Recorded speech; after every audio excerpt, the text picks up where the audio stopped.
अस्सलाम वालेकुम या अली मदद जीअं त मां मुमताज़ मोलाई जी ॿी घरवारी तव्हां ॾिसी रहिया आहियो शमशाद न्यूज़। दाबे जी खां रिपोर्ट करे रहियो आहे फारूक शाह।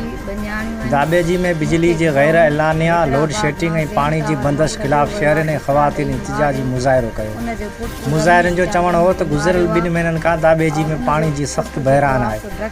केतिरा ई इलाइक़नि में पाणी न हुअण जे करे सख़्तु परेशानी आहे, जॾहिं त कलाकनि जा कलाक बिजली गाइब रहंदी आहे। सख़्तु गर्मी में लोड शेडिंग माण्हुनि जो जीअण जंजाल करे छॾियो आहे। मुज़ाहिरनि DCO ठठो ऐं आला अमलदारनि खे दाबे जी जहिड़ा बुनियादी मसइला हल करण जो मुतालबो कयो आहे। दाबे जी रिपोर्टर फारूक शाह, शमशाद न्यूज़ वधी। पूरी पाकिस्तान के मां पाकिस्तान पूरे जी न्याणी आहियां, मां ग़रीब आहियां, मां यतीम आहियां।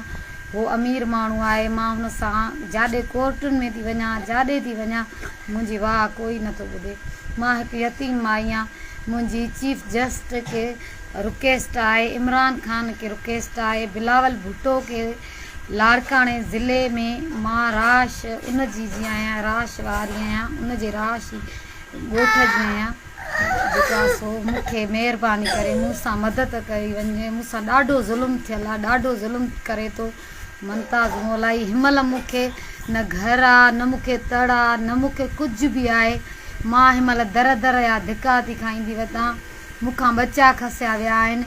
मुमताज़ मोलाई जी ॿी घरवारी मां ज़रीना फ़कीरियाणी, मां सां मदद कई वञे। मां लाड़काणे ज़िले खे DIG इरफान बलोच जेके बि आहिनि DSP SP खे रिक्वेस्ट आहे मुंहिंजी त हीअ मां ग़रीब जी वाह कई वञे। मुंहिंजी मां कोर्टुनि ताणी नथी पुॼी सघां, मां इन्हनि ताणी नथी पुॼी सघां। मूं वटि हिनमहिल खाइण जे लाइ हिकु रुपयो बि न आहे। मां मुमताज़ मोलाईअ सां नथी विड़ी सघां, मां ग़रीब आहियां। मूंसां मदद कई वञे। मां बिलावल भुट्टो खे चवां थी, मां हिकु तव्हांजे लाड़काणे जी न्याणी ग़रीब हिकिड़ी ॻोठ जी माई आहियां, मूंसां मदद कई वञे। आसिफ़ ज़रदारीअ खे बि अपील आहे मुंहिंजी त मां तव्हांजे शहर लाड़काणे जी आहियां।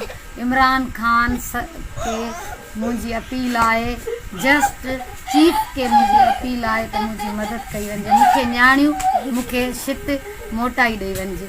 मूंखे न्याणियूं, मूंखे शित वठी ॾिजे त मूं ते वॾी महिरबानी थी वेंदी। मां ग़रीब आहियां। मौला अली मदद।